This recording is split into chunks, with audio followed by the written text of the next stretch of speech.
출애굽기 12장 1절에서 14절까지의 말씀입니다. 여호와께서 애굽 땅에서 모세와 아론에게 일러 말씀하시되 이달을 너희에게 달의 시작 곧 해의 첫 달이 되게 하고 너희는 이스라엘 온 회중에게 말하여 이르라. 이달 열흘에 너희 각자가 어린 양을 취할지니 각 가족대로 그 식구를 위하여 어린 양을 취하되 그 어린 양에 대하여 식구가 너무 적으면 그 집의 이웃과 함께 사람 수를 따라서 하나를 취하며 각 사람이 먹을 수 있는 분량에 따라서 너희 어린 양을 계산할 것이며 너희 어린 양은 흠없고 1년 된 수컷으로 하되 양이나 염소 중에서 취하고 이달 열 나흔날까지 간직하였다가 해질 때 이스라엘 회중이 그 양을 잡고 그 피를 양을 먹을 집 좌우 문설주와 임방에 바르고 그 밤에 그 고기를 불에 구워 무교병과 쓴나물과 아울러 먹되 날것으로나 물에 삶아서 먹지 말고 머리와 다리와 내장을 다 불에 구워 먹고 아침까지 남겨두지 말며 아침까지 남은 것은 곧 불사르라. 너희는 그것을 이렇게 먹을지니 허리에 띠를 띠고 발에 신을 신고 손에 지팡이를 잡고 급히 먹으라. 이것이 여호와의 유월절이니라. 내가 그 밤에 애굽 땅에 두루다니며 사람이나 짐승을 막론하고 애굽 땅에 있는 모든 처음 난 것을 다 치고 애굽의 모든 신을 내가 심판하리라. 나는 여호와라.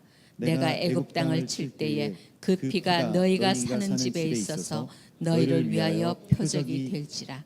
내가 피를 볼 때에 너희를 넘어가리니 재앙이 너희에게 내려 멸하지 아니하리라. 너희는 이 날을 기념하여 여호와의 절기를 삼아 영원한 규례로 대대로 지킬지니라. 아멘.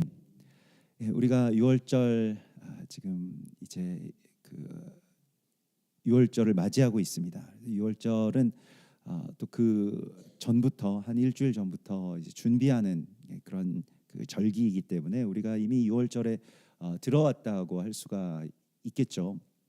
그래서 뭐 어제 막 벽지들도 저희도 막 다 띄어내고 그 안에 보니까 벽지를 정말 막 띄어내니까 안에 오랫동안 묵었던 곰팡이 같은 것들도 있더라고요. 그것도 다 긁어내고 이제 페인트도 다시 칠하고 이렇게 또 오늘도 이제 우리가 예배 후에 또 청소도 하고 그럴 예정인데요.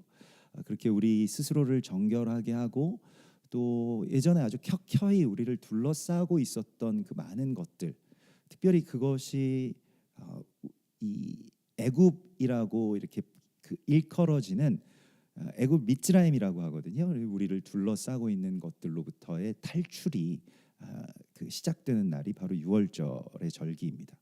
하나님께서는 우리를 구원시켜 주시기를 원하시는데 그 구원이라고 하는 것은 우리가 어딘가에 결박되어 있다거나 아니면 우리가 아주 서서히 어떤 감옥에 갇혀 있는 것을 하나님께서는 아십니다. 여러분들의 삶 가운데 어떤 둘러싸임이 있는지를 아십니다. 그게 나의 뭐 어떻게 보면 뭐 청소가 안 됐다든지 뭐 이런 것들도 있겠지만요. 주변의 어떤 환경 같은 것들도 있겠지만은 우리가 오랫동안 지금까지 여러분들이 수십 년을 살아오시면서 계속해서 그 한 평생 동안 쌓여온 것이 있습니다. 뭐 어쩔 수 없는 것이죠. 내가 뭐 이 한국 사람으로 태어나서 또 어떤 가정의 한 일원으로서 살게 되고 누구를 만나서 결혼하게 되고 이런 모든 그 삶의 어떤 환경과 또 자기의 또 타고난 어떤 성향들도 있습니다. 성격도 있습니다. 뭐 체질도 있습니다. 이러한 것들 때문에 둘러싸여 있는 것들이 있다는 것입니다. 그것은 각각의 여러분들에게 있는 그 애굽이 조금씩은 다 다를지도 모릅니다. 미츠라임이라고 하는 것이요. 두려움일 수도 있고요. 혹은 욕망일 수도 있고요. 야심일 수도 있습니다. 아니면 아주 올곧은 그러한 여러분들의 어떤 신념이실 수도 있을 것입니다. 그 마음이 그런 것에 꽉 사로잡혀 있어서 도저히 빠져나올 수 없는 어떤 그런 상태를 우리는 모른다고 할지라도 주님은 아십니다. 그래서 거기에서 빠져나오는 그러한 절기가 바로 여호와의 절기인 유월절이고요. 우리가 오늘 다시 이제 출애굽기 12장의 이 말씀을 보게 되는데, 실은 이 구약 성경에서도 지난주에 우리가 나누었던 것과 같이 어떤 한 패턴이 있습니다. 그게 무엇이냐면 이스라엘 백성들이 점점 하나님에게서 멀어져서 우상을 숭배하게 됩니다. 그런데 놀랍게도 그들은 우상을 숭배한다라고 생각하지는 않습니다. 하나님을 믿는다라고 하는데, 다만 그냥 좀 세상 사람들의 어떻게 보면 살아가는 풍조와 이렇게 곁들여 가지고 하나님을 이렇게 믿게 되고, 또 실제로 광야에서 금송아지 앞에서 막 뛰놀면서 경배하던 사람들도 금송아지 우상을 숭배한 건 아닙니다. 그렇죠? 우리는 금송아지를 섬겼다 이렇게 하는데요. 나중에도 북이스라엘의 그 단이나 사마리아나 이러한 곳에 금송아지를 세워놓고 거기에서 사람들이 예배를 드렸거든요. 그 사람들도 다 우리는 금송아지를 숭배하는 게 아니다. 금송아지 위에 하나님이 계신다. 그리고 하나님이 우리에게 금송아지를 주신 것이야. 이렇게 이야기를 하죠. 금송아지는 무엇입니까? 부자 되는 겁니다. 부유하고 평안하고 그러한 것이죠. 우리가 다 추구하는 삶이죠. 그래야 내가 행복할 수 있다라고 믿는 그러한 것입니다. 성공하고 부자 되고 나쁜 거 아니잖아요. 우리가 그것에 대해서 죄스럽게 생각할 것은 없습니다. 그 자체로는 나쁜 것이 아니지만은 결과적으로 보면 어느 지점인지는 모르겠는데 살다 보면 우리가 그게 하나님과 역전이 되죠.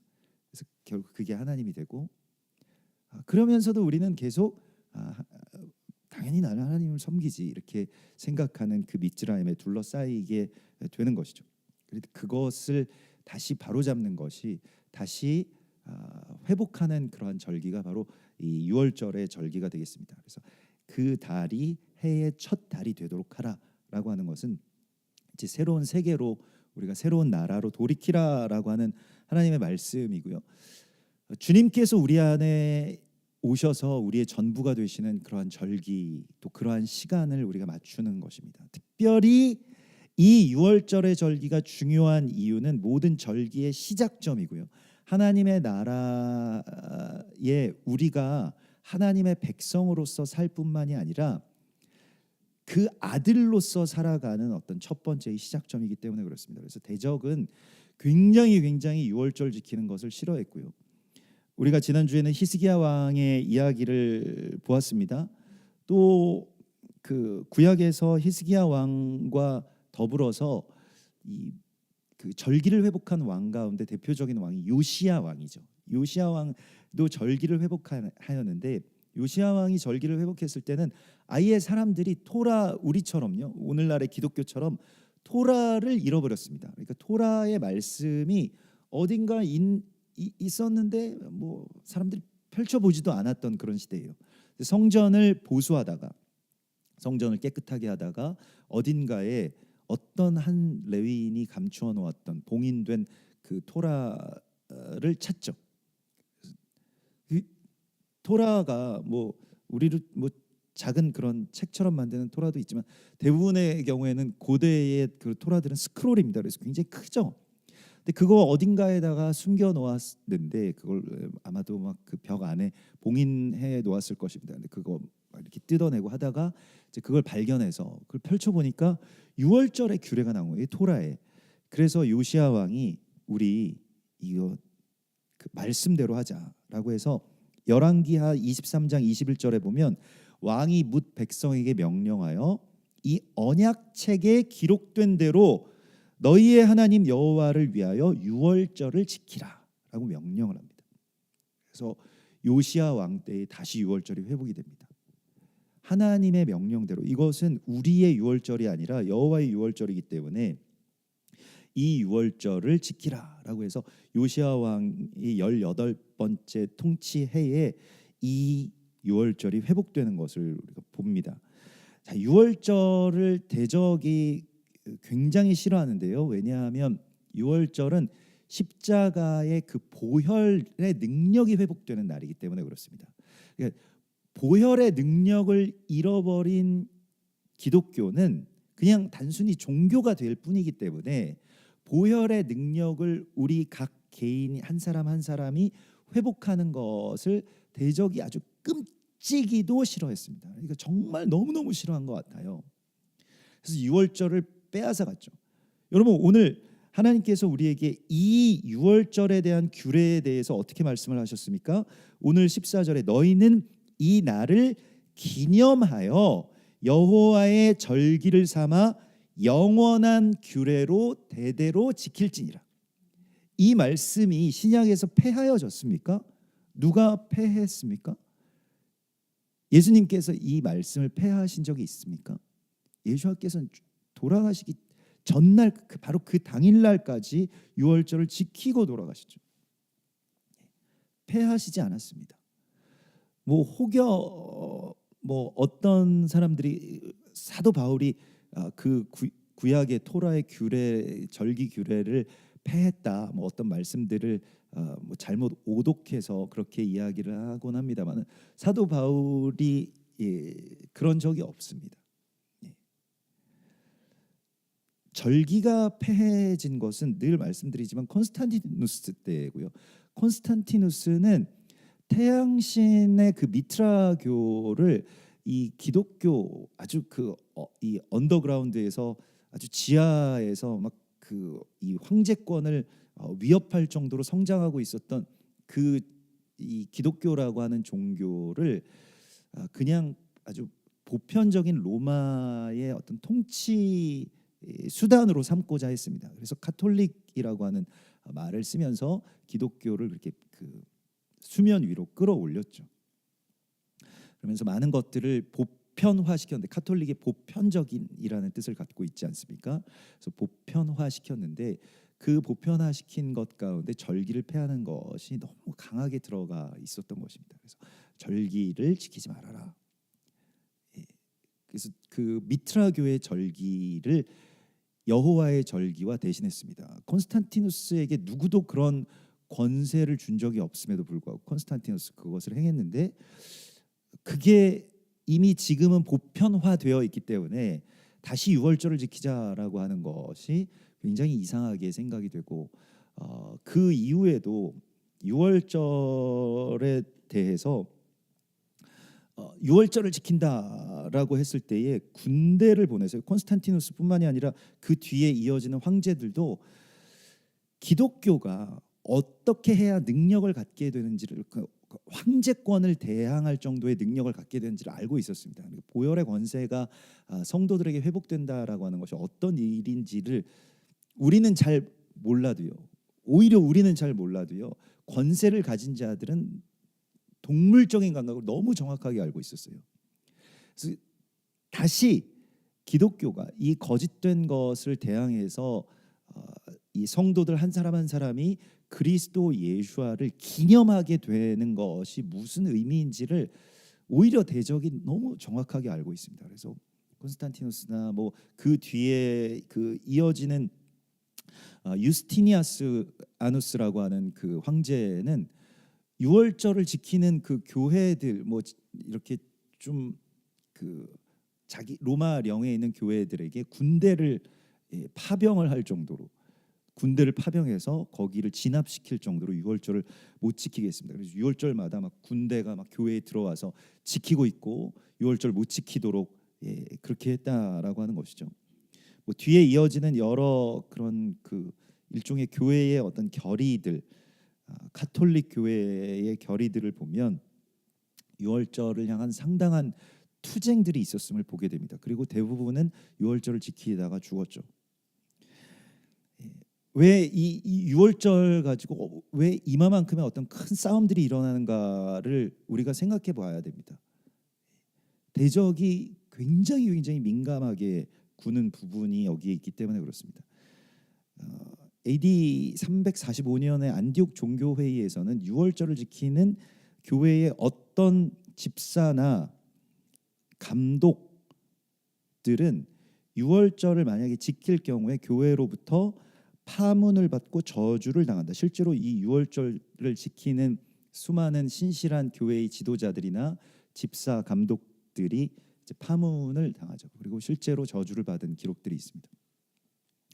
오늘날에도 뭐 여러분들도 그런 경우들을 겪으신 성도분들도 있는 걸로 알고 있습니다. 저희 그 얼마 전에 또 우리 교회에 이렇게 그 뭐 등록 신방도 받으신 한 가정은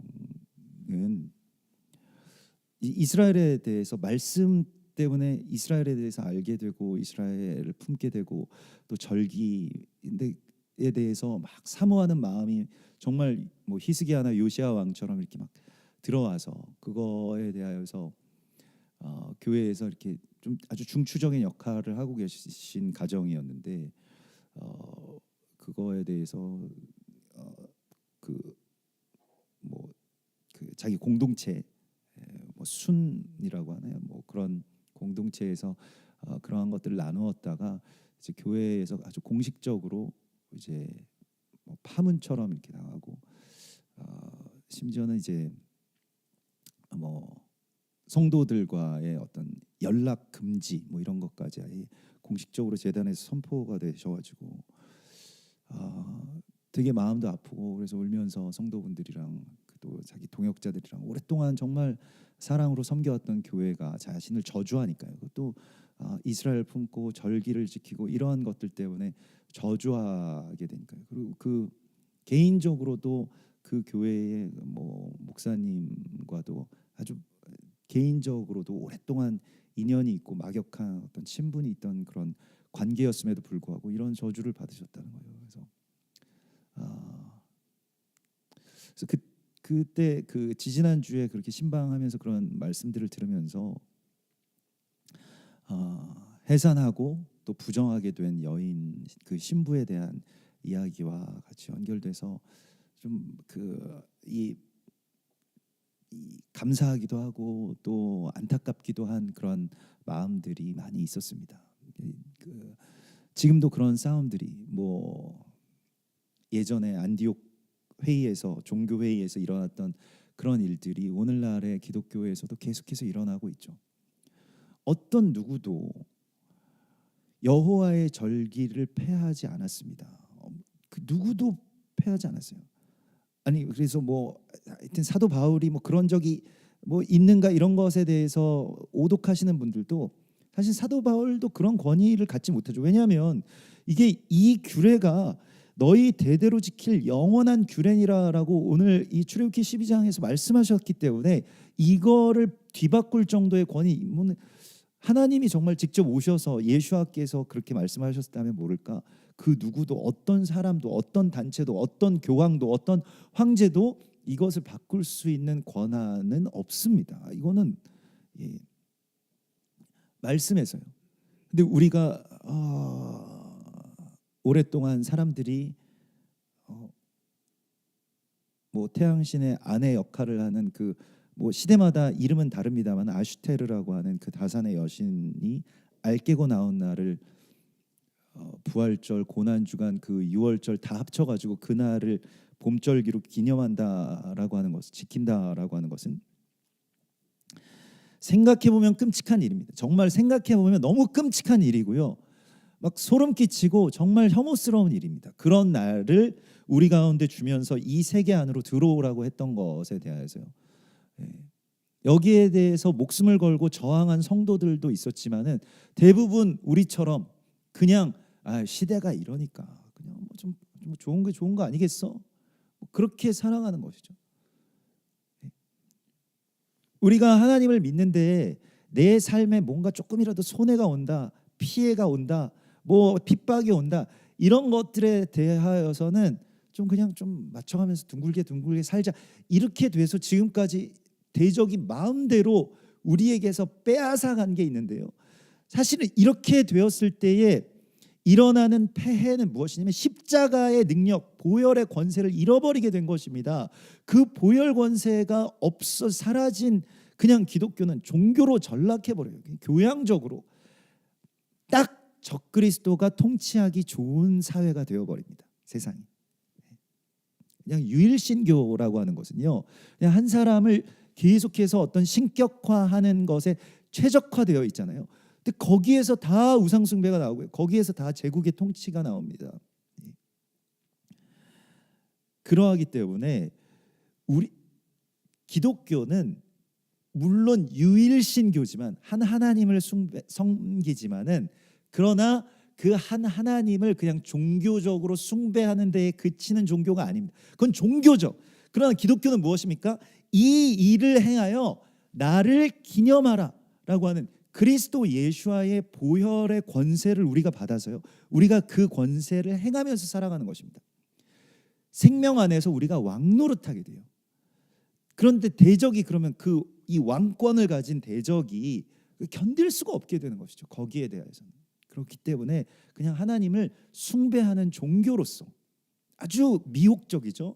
하나님을 계속 높이긴 하는데 하나님을 살지는 않아요. 하나님으로서 그리스도 예수로서 너희가 다 신이라 하였거늘 하나님의 탄식입니다. 너희를 다 내 형상을 닮은 존재들로 신이라고 하였거늘 너희는 짐승처럼 그냥 세상에 그냥 세상에 좀 훌륭하다라고 하는 사람처럼 죽어간다라고 탄식하시는 것입니다. 하나님. 우리가 지금 이 6월절을 회복하고 6월절의 절기로 들어간다라고 하는 것에 다시 우리의 어떻게 보면 우리가 예수님께서 그 정도의 각오를 하셨다면 우리도 그런 각오를 해야 됩니다. 6월절을 우리가 지키기를 원하였습니다라고 했던 그 예수님의 그 원함처럼요. 우리도 정말로 이 6월절에 그리스도 예수와의 이 살과 피가 내 삶 가운데로 연결되고 연합되는 그 일이 일어나기를 우리가 소망해야 할 것입니다. 근데 그것이 6월절이기 때문에 그것이 기독교이기 때문입니다. 이것은 세상을 바꾸게 되기 때문에 대적이 가장 싫어하는 일이에요. 그래서 우리가 6월절을 지키고 6월절 가운데로 들어간다면 예수와의 삶이 나의 삶과 연결되는 그 놀라운 일들을 여러분들이 누리게 될 것입니다. 여러분들의 삶을 통해서 그 능력이 나타날 것이기 때문에 그렇습니다. 우리가 늘 절기마다 스바냐서 3장 그 18절의 말씀을 기억하는데요. 스바냐서 3장 18절에 그 찬양입니다. 너의 하나님 여호와가 너의 가운데 계시니 그는 구원을 베푸실 전능자시라. 그가 너로 말미암아 기쁨을 이기지 못하시며 너를 잠잠히 사랑하시며 그 말씀이잖아요. 그 말씀이 왜 하나님이 기쁨이 막 아주 이기지 못하실 정도로 너를 잠잠히 생각하시며 너를 즐거이 부르며 기뻐하시리라 이렇게 말씀을 하실까? 그 어떤 사람일까요? 내가 절기로 말미암아 근심하는 자들을 모으리니 이렇게 되어 있습니다. 하나님이 어떤 사람이 너무너무 좋으셔가지고 막 잠도 못 이루실 정도로 너무너무 기쁘고 사랑스러워 보이는 그 사람이 어떤 사람이냐면 절기로 말미암아 근심하는 사람이라고 말씀하시고 있습니다. 내가 어떻게 하면 이 절기를 다시 회복할 수 있을까? 우리 가정이 절기를 어떻게 하면 회복할 수 있을까? 우리가 안식일을 어떻게 회복할 수 있을까? 이거밖에 없거든요. 여기에서 이 6월절의 회복에서 하나님의 역사가 일어나게 되는 것이거든요. 주님이 오늘 여러분들의 삶을 통해서 정말 여러분들 기쁨으로 아주 이길 수 없을 정도로 그러한 기쁨의 대상이 되는 그러한 사람들이냐. 절기로 말미암아 근심하는 자들을 모으리니 그들이야말로 나에게 속한 자라. 그들에게 지워진 짐이 치욕이 되었느니라 이렇게 말씀하십니다. 이거 엄청난 예언이고 실제로 우리에게 일어나고 있는 예언이죠. 우리에게 지워진 짐이 치욕이 되었을지라도 사람들의 보편적인 그런 흐름과는 다른 하나님의 말씀으로 돌이키고자 하는 이 몸부림에 대해서 사람들이 비웃고 또 우리에게 어떤 수치를 안겨주고 때로는 교회에서 파문당하고 사람들과 연락도 하지 말아라 뭐 이런 식의 이야기가 있을지라도요. 근데 제가 그래서 뭐 어제도 이제 샤반 예배 오셨길래 뭐 이렇게 여쭤봤는데요. 이제는 근데 이 항상 그 지하철역에 매일 나가셔서 피켓을 들고 전도를 하신대요.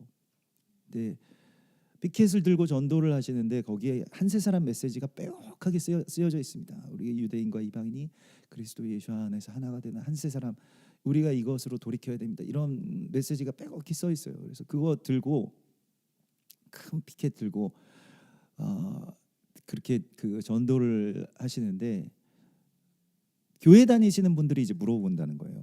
이단 같지는 않은데 이게 다 말씀에 나와 있으니까 뭐 에베소서 2장 말씀 다 나와 있으니까 로마서 11장.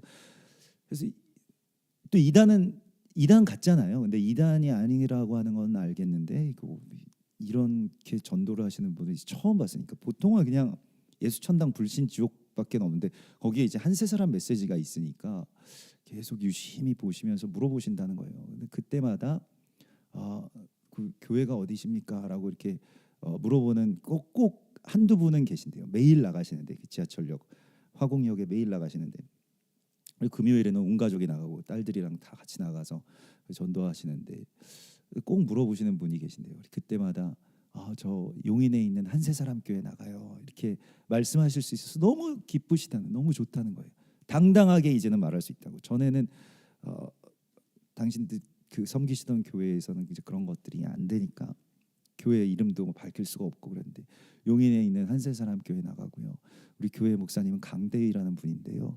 예, 이상한 분 아니고요. 여기 뭐 브레드 TV에도 나옵니다. 막 보여주시고 그러신다는 거예요. 그래서 너무 감사하죠. 그리고 우리 모든 성도님들이 또 이렇게 정말 치열하게 삶의 자리에서 그리스도 예수를 나타내고 보혈의 통로가 되고 계시는구나, 이런 것들을 바라보면서 굉장히 많이 감동이 많이 됐습니다.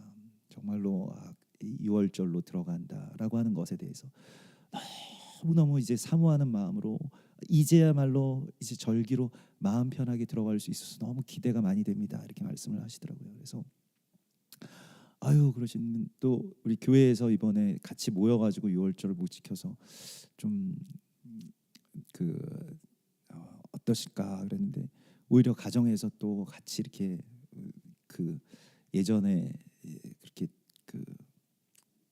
교제했던 분들도 같이 불러서 같이 6월절 지키시는 거 너무 기대되신다고 이렇게 말씀을 하셔서 참 너무 감사했습니다. 우리가 절기로 말미암아 근심하고 이스라엘 품게 되면서 근심하고 또 그게 우리의 짐이 되고 치욕이 될지라도 그거 가지고 하나님의 말씀으로 우리가 돌이키고 이 영원한 규례로 돌이키는 것을 위해서 우리의 마음을 다 쏟고 주님께로 나아가는 것, 이것이 6월절의 절기입니다. 그리고 6월절의 절기는 항상 우리가 가장 감사해야 될 상황임을 깨닫게 해주는 절기입니다. 그리스도 예수께서 6월절에 어린 양이 되셔서 날 위해서 죽으셨다면 뭐가 더 필요하십니까? 하나님이 뭘 더해 주셔야 될까요? 그게 6월절인 거예요. 6월절의 절기가 우리에게 정말로 필요한 것은 이스라엘 백성들에게, 그래서 이스라엘 백성들, 마이크 스탠드 좀 갖다 주시겠습니까? 이스라엘 백성들이 6월절 절기 때마다 부르는 찬양이 있어요.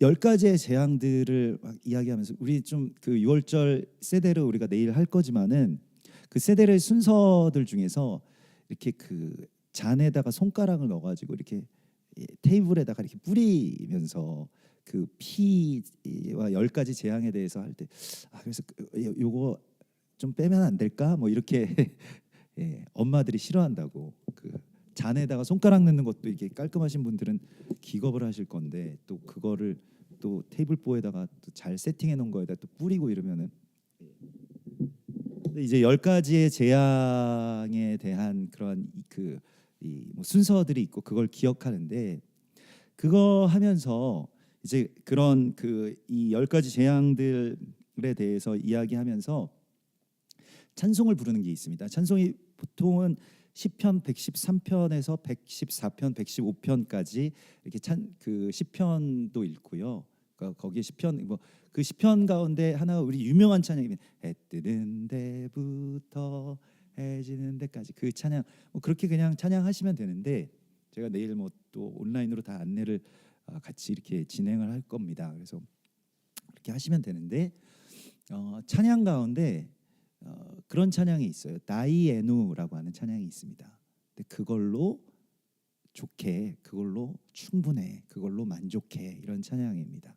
그래서 다이에누라고 하는 찬양이 있는데 제가 이 찬양을 어제 이제 샤밧 학교 어린 아이들이랑 이 찬양을 배우고 싶어 가르쳐 주고 싶어 가지고 이 찬양을 이렇게 악보를 보고 찬양을 연습을 하다가 기타 좀 갖다 주시겠습니까? 그 하다가 그 이제 이 찬양은 뭐 좀 저희가 히브리 찬양 가끔씩 이제 그 저거 번역도 하고 이러는데 이 찬양 가사를 제가 이렇게 번역하다가 또 이제 이 찬양이 되게 그 신나는 찬양이고 재밌는 찬양인데 막 눈물이 또 흐르는 거예요. 그래가지고 아유 이거 또 시작됐구나 그래가지고 네 그런 찬양입니다. 여러분들도 되게 쉬워서 가사 혹시 띄워주실 수 있죠? 예, 다이에누 그걸로 좋게 다이에누 다이에누 다이에누 다이에누 이거예요. 그래서 주님께서 우리에게 이 일을 행하셨기 때문에 우리는 이걸로 충분해. 그래서 이게 영어로 번역을 하면 it would have been enough이라고 it would have been enough 그러셨다면 그걸로 충분해라고 하는 그런 뜻인데요. 그래서 다이에누 그냥 한 단어로 히브리어가 되죠.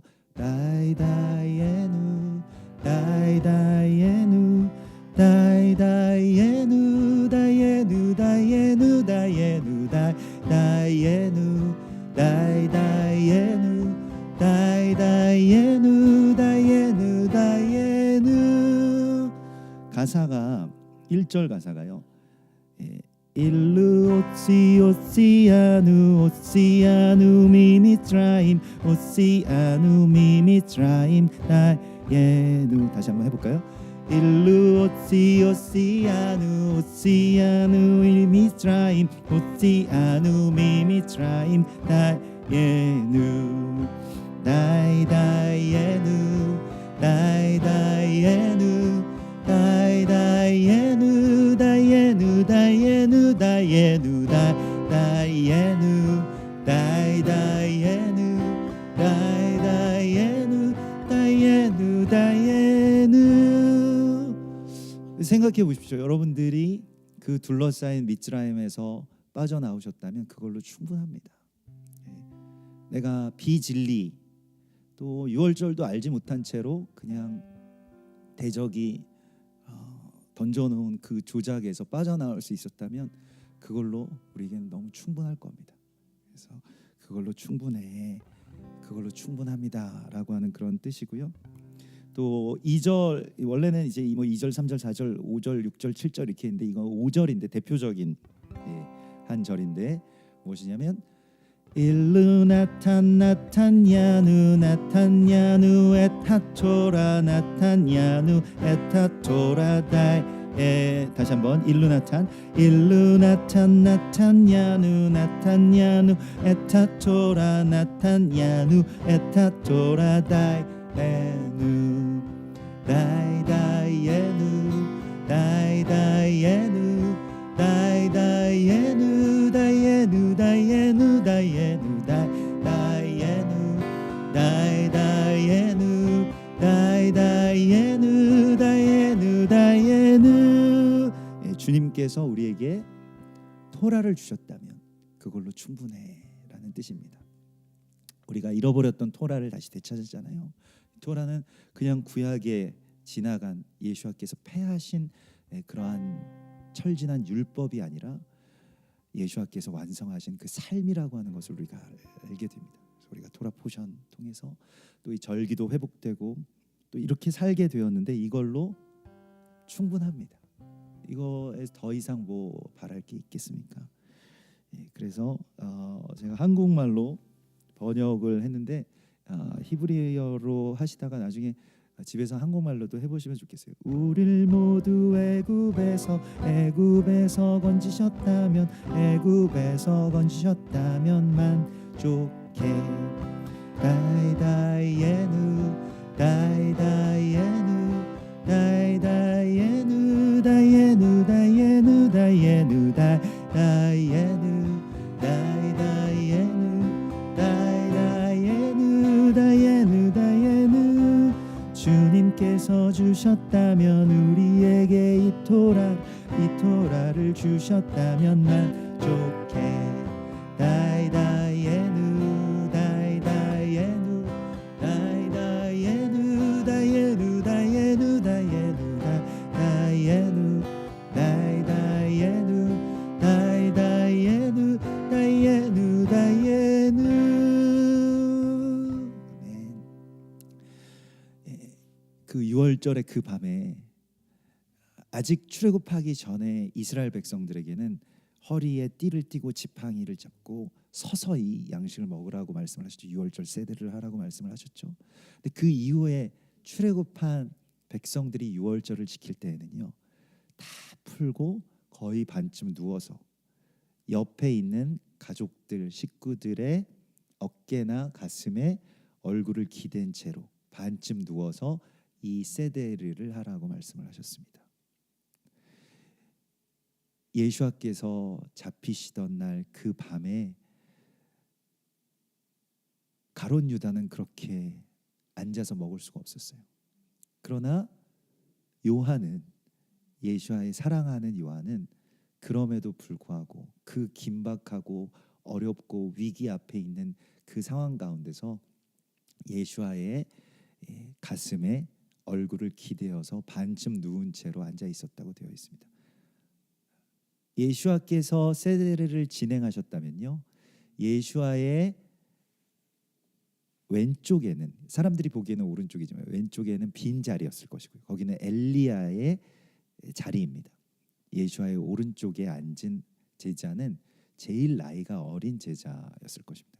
그 집에서 제일 나이가 어린 그 사람이 예수와의 오른쪽에, 진행하시는 분 오른쪽에 앉게 되어 있거든요.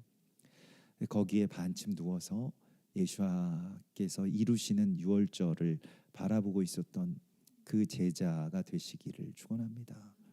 평안하게 그냥 이걸로 됐어, 이걸로 충분해, 그냥 이걸로 됐어, 나 좀 더 뭐 어떻게 해야 되는데, 더 많이 가져야 되는데, 더 살아야 되는데, 더 뭘 해봐야 되겠는데, 더 이루어야 되겠는데, 아닙니다. 수많은 사람들, 정말 수백만, 수천만, 수억 명의 그 수많은 사람들이 보고자 했던 그 일을, 유월절의 성취를, 그리고 한 세 사람의 그 일들을 하나님께서 여러분들에게 열어주셨다면 그걸로 충분하신 겁니다. 그걸로 충분합니다. 주님, 저에게 이 유월절에 소박한 식탁이 있고 같이 지킬 수 있는 동역자들이 계시고 또 이러한 교회가 있다면, 또 이러한 말씀이 있다면 그걸로 충분합니다 라고 그렇게 고백하시는 충분한 다이에노의 유월절이 되시기를 주님의 이름으로 축원합니다.